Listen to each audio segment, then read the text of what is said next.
ఎనకట ఇండ్లల్లో ఏ ఫంక్షన్లైనా 6-10 రోజుల ముందే అడవికి పోయి కట్టెలు పొరక కొట్టుకొచ్చి పందిరేసేది, తాటాకులతోని కప్పేది. రంగురంగుల కాగితాలు కత్తిరించి గుంజల కత్కబెడితే ముద్దు గానొచ్చేది. ఇక ఇంటి ముంగట దర్వాజలకు మామిడాకులతోని తోరణాలు కట్టేది, బంతిపూలతోని దండలు కట్టి షింగారిచ్చేది. పెండ్లిళ్ళప్పుడైతే కొబ్బరి మట్టలతోనే స్వాగత తోరణాలు, మండపం కాంచెలు తయారు చేసేది. ఇక వచ్చినోళ్ళంతా బంతిల కూకొని తినటానికి ఇస్తార్లు సుత 6-10 దినాల ముందుగానే కుట్టేది. ఇగో ఇట్లా చెప్పుకొస్తుండే మా తాత. ఇప్పుడు గవన్నీ ఎందుకంటే చూడబోయే ముచ్చటకు పిలేట్లకు లంకె ఉన్నది కాబట్టి. అక్కలు ముద్దుగా కూసోని ఒక్కొక్క మోదుగాకు వేర్చుకుంటా ఇస్తార్లు కొడుతున్నారు. ఒక ఆకు నడుమిట్ల పెట్టి చుట్టూ ఇంకిన్ని ఆకులు వరుసుడు, పుల్లలు చెక్కుకుంటా వచ్చుడు. చూస్తుండగానే ఇస్తరాకు రెడీ.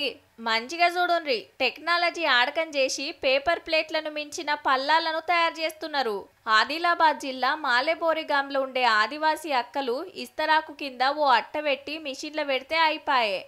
ఖతర్నాక్ ప్లేట్ తయారు. 5 అక్కలు కలిసి వెనకటి ఇస్తార్లను కొత్తగా ముంగటికి తెచ్చే కార్యం పెట్టుకున్రు.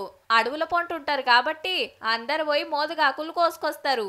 2 రోజులు ఆరబెట్టి లోపలికి తెచ్చి కుడతాం సార్. మొదలు ఎండబెట్టి వెనక 2 రోజులు నీళ్ళల్లో నానబెట్టినాక ఆరబెట్టి గప్పుడు కుట్టుడు చాలు చేస్తారు.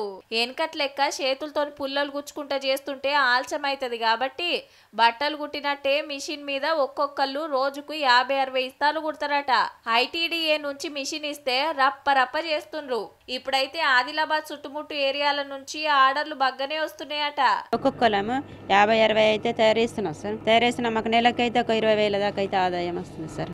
రేపు అంతటి నుంచి ఆర్డర్లు వస్తుండొచ్చు కానీ ఇంతకు ఈ ఇస్తార్ల ఆలోచన ఎట్లొచ్చిందక్క అని అడిగితే, అప్పట్లో మన తాతలు ఇక ఆకులల్లా తింటుండే, అప్పుడు మంచిగా ఉంటుండే. ఇప్పుడే ఏంటి, ఇప్పుడు వెళ్ళినాయి పేపర్ ప్లేట్లని.